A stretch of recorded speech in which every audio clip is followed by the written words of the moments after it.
Iron Tracks Through the West is a sculpture that I created for a competition that they held at the Depot Center in Cheyenne, Wyoming. They wanted to do a monument at the new Depot Center where they were building a museum, and this was going to be the featured piece that come in outside when you see it. So there was an open competition throughout the United States to do this, and I entered Iron Tracks Through the West, and I won the competition. I was originally going to do this as a monument. It had been half life size, which would have been 16 feet tall and 41 feet long. And just as I was to sign the contract, the funding kind of fell through, and I was a little disappointed because I did the best I could. I won the competition, and I was hoping to really get to see this thing through fruition. It would have been one of the biggest sculptures I'd done to date, and I was really looking forward to the challenge of doing this. It had so many figures in it.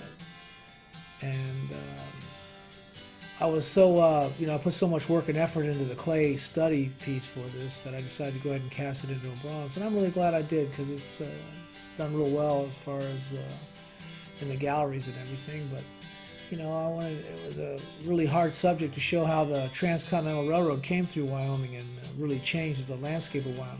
If you look at Interstate 80, and if you follow Interstate 80, that follows the Transcontinental Railroad when it came through the state of Wyoming. The towns of Cheyenne, Laramie, Rawlins, and Rock Springs, those are all railroad towns that were all developed when the Union Pacific came through here. So, I was interesting to show that.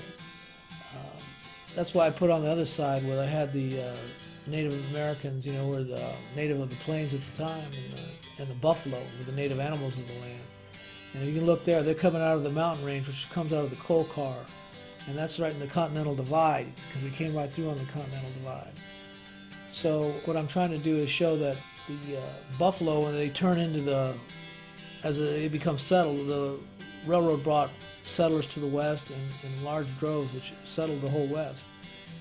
And buffalo turn into cattle, and the cowboys pushing the cattle. And the cowboy, he symbolizes, it's the very image of the West as he drives a herd of longhorns. And behind these figures, sculpted in relief, the Rocky Mountains rise, and an eagle, he's flying through the sky, silhouetted against the locomotive shape. And the eagle soaring symbolizes the freedom and hope of a great nation. I incorporated all those elements in there because I thought I wanted to touch on all that. And I was glad I did, because I did win the competition, and it's too bad that it was never made into a large monument.